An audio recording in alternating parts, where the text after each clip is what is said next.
Bill O'Reilly here, Friday, October 29th, 2021. You are listening to the O'Reilly Update. Here's what's happening this week in America. President Biden lands in Rome. Democrats continue to squabble over a proposed billionaire tax.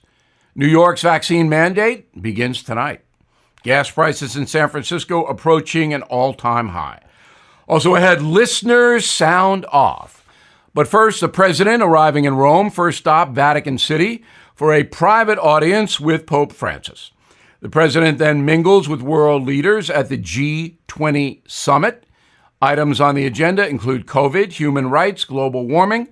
Mr. Biden also meeting French President Macron for the first time since sinking the French sub-deal with Australia.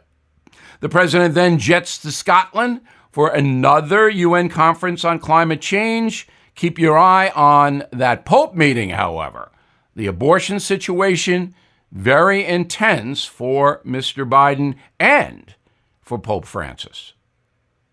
Progressive and moderate Democrats battling over the so-called billionaire tax. Far-left lawmakers see the levy as the only way to finance more than $4 trillion in new spending. The proposal would impose income taxes on assets owned by billionaires, stocks, private property, other investments. The problem is that's unconstitutional because Congress only has the power to tax income. And the feds can only do that under the mandate that was passed in 1913. You want to change that law? Okay, but you can't go around it. So read the Constitution and weep, Bernie Sanders. The NYPD urging all police officers to receive the COVID vaccine before tonight's deadline. Cops who refuse could be sent home without pay beginning Saturday, tomorrow. Record shows 73% of the NYPD is now vaxxed. A federal judge has upheld the vaccine mandate in New York. The average price for gas in San Francisco approaching a record high. The cost jumping 15 cents just this week to $4.72 a gallon. Experts predict the number will pass $5 by Christmas. The national average for a gallon of gas stands at $3.40, up 48% compared to last year.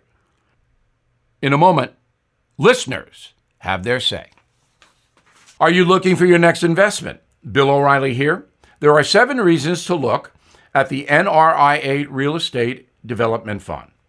Monthly cash flow payouts of 10% annualized. Bonuses to 21% targeted. They strategically locate in lower risk, high demand areas people want to move to. New construction is short on supply. Real estate affords diversification and safety from stock market risk. Their short and long-term strategy provides for steady returns right now. Nria is an industry leader with a 15-year proven track record. So, if you've been sitting on the sidelines or want to diversify, start your due diligence at nria.net. Or you can call 800-800-1414. That's easy. 800-800-1414. An offer of securities is only made by the NRIA Private Placement Memorandum. Read it first. Past performance does not guarantee future results. NRIA is a real estate development firm. Learn more at nria.net. Time now for the O'Reilly Update message of the day. Listeners sound off. We do this each Friday. You can reach me, Bill@BillO'Reilly.com, Bill@BillO'Reilly.com. Name and town if you wish to opine. Robert in Dover, Delaware says we need to pass the vaccine bill on to our children so we can find out what's in it. So by early November, there will be a vaccine available for American kids ages 5 to 11. I would not vax my children were they at that age. However, I have taken the vax, and so have my kids because they're older. I'm going to get the booster next week. I think the vaccine works. But children ages 5 to 11, and I'm using the science now, are not at high risk for COVID. That is a proven fact. So why would you mandate all children to get the vax? I don't think those mandates will happen, by the way, because there will be a rebellion in this country if governments begin to do that. Paul in St. Louis, Missouri. Bill, if the Attorney General is so concerned about violence and the threat of that by school board people, parents, why doesn't the Attorney General do something about Chicago and the riots? Because the Attorney General is acting politically. The Biden administration wanted to send a message that the real threats are parents who demonstrate against woke schools. That's bull. We all know that's bull. But Merrick Garland does what he's told to do. He's the Attorney General, in case you didn't know. David, Gulfport, Mississippi. Bill, I could not agree more with you concerning the daily message on the radio. The Pope risks more credibility by not addressing abortion with President Biden. But here's the deal, as Joe Biden would say, David. This is a private meeting. We're not going to know what the Pope says to the president. I don't know if their advisors will be present even in that circumstance. I don't know. I'll try to find out. But counseling a person in the Catholic Church is under the veil of confidentiality. And the Pope has to respect that. So he can't come out and say, look, I told Joe Biden this about abortion. Pope cannot do that. However, Pope Francis could reissue a proclamation that says anyone promoting abortion is doing evil. And there is no question that Joe Biden is promoting abortion. Al is in Little Rock, Arkansas. Bill, will they let Joe Biden resign from office before the midterms? Al, I got to tell you, there's a lot of right-wing people believe that Biden's going to resign. He is not. All right? That's not going to happen. He's not going to be removed. He's going to be there unless his health deteriorates further. I'm Bill O'Reilly. I approve the message by putting it together. For more honest news analysis, please visit BillO'Reilly.com. You will like it there and will help you out for Christmas. In a moment, something you might not know. Thousands of animals are abandoned in the wilderness in America, and they need your help. I partnered up with Delta Rescue, the largest no-kill care-for-life animal sanctuary in the world. Founded by actor Leo Grillo, Delta Animal Sanctuary is a one-of-a-kind rescue. Trained attendants look after each animal, providing them with food, treats, toys, and affection. Also, Delta Rescue has an on-site animal hospital that operates 365 days a year. And unlike others, Delta Rescue believes in giving animals a right to life. They allow all moms to have their litters, then care for the entire family for life. Delta Rescue relies solely on donations from people like us to help fulfill their mission. Support Delta Rescue and put your legacy to work. Delta's tax-saving estate planning. Grow your estate while letting your compassion for animals live on well into the future. Learn more at deltarescue.org/Bill. deltarescue.org/Bill. Now the O'Reilly Update brings you something you might not know. It is officially spooky season in the USA.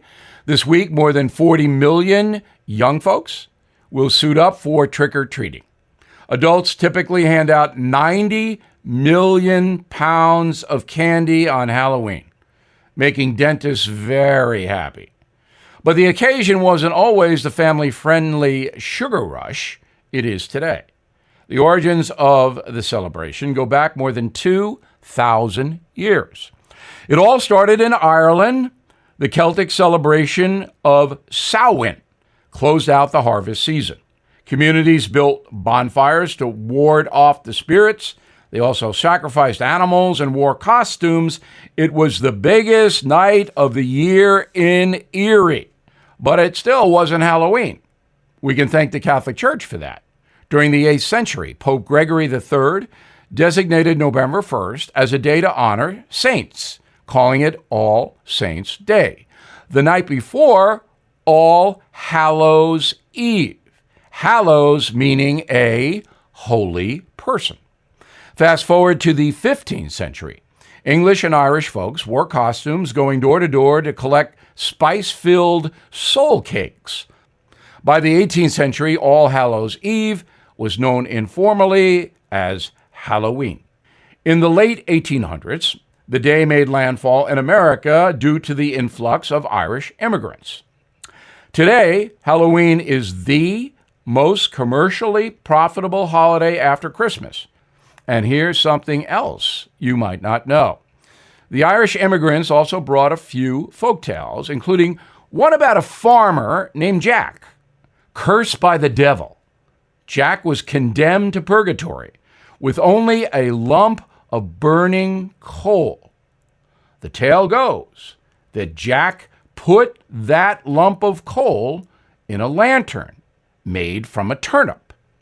Well, it turns out turnips were not that available in America, but pumpkins were.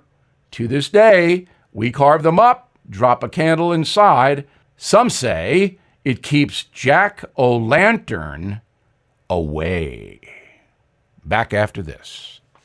The Social Security Administration's computer servers are 45 years old. Can you believe it? Computer servers at Health and Human Services, 50. Maybe that's how cyber criminals hacked the U.S. Census Bureau's computers, where everything about you and me is stored. The threat of some cyber thief stealing your credit card isn't your biggest problem. Your massive risk is that he or she takes ownership of your home. It's called home title theft, and the FBI says it's one of the fastest growing crimes in the country. Cyber criminals simply hack into vulnerable government, bank, or mortgage company servers where copies of your home's title are stored. He or she forges a signature stating you sold your home to him. Then he borrows on your home and leaves you in debt. You will not know until collection notices show up. So protect your most valuable asset. Please go to HomeTitleLock.com, register your address to see if you're already a victim, and use promo code RADIO for 30 free days of protection. Again, HomeTitleLock.com, promo code RADIO, HomeTitleLock.com. Thank you for listening to the O'Reilly Update. I am Bill O'Reilly. No spin, just facts, and always looking out for you.